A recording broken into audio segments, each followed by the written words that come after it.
Урматтуу достор, мына бир необычный интегралды чыгарып көрөйүк достор. Демек бул жерде каша сыртындагы даража менен тамырдын даражасын кыскартып жиберсек, анда интеграл минус 2ден 1ге чейин.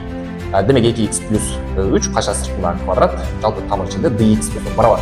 Демек тамыр темасындагы бир касиет боюнча тамырдын ичинде а квадрат болсо барабар модул ичинде а болуп чыгат достор. Мына ушул эреженин негизинде бизде интеграл минус 2ден 1ге чейин модул ичинде, демек тамыр менен квадратты жоюштуруп жиберет болсо 2x плюс 3 болот. Да dx.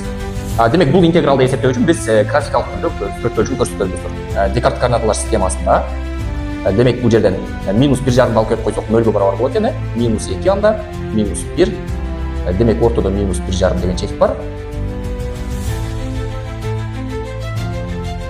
Демек минус 2ден 1ге чейин анда биз эки тарабына чектей турган болсок, мына ушул жердеги аянт менен бул жердеги аянттын бизде суммасын табышыбыз керек. Мына ушул жердеги эки аянт канчага барабар? Жалпы ушул жердеги аянттардын суммасы канчага барабар? Демек бул жерде өсүүчү графикти карай турган болсок достор, өсүүчү график бул жерде y барабар 2x плюс 3 деген функциянын графиги болот. Ал эми кемүүчү график бул жерде албетте башка бир функциянын графиги достор.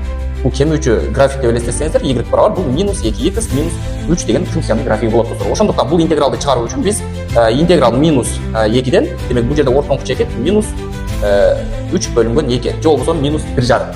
Демек минус 1,5ге чейин минус 2x минус 3 dx. Жана плюс интеграл, демек минус 1,5дан 1ге чейинки аралыктагы биз ушул фигураны аянтып табышыбыз керек. Минус 1,5 1 демек 2x плюс 3 функциясынын графиги бул.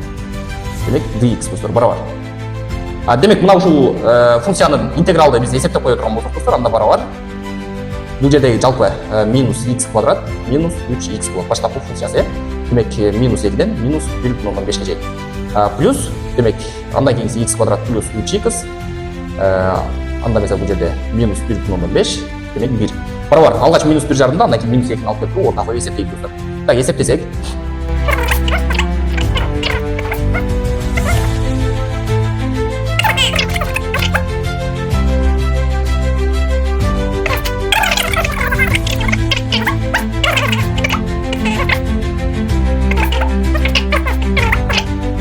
демек жооп мына ушуга барабар достор аянт.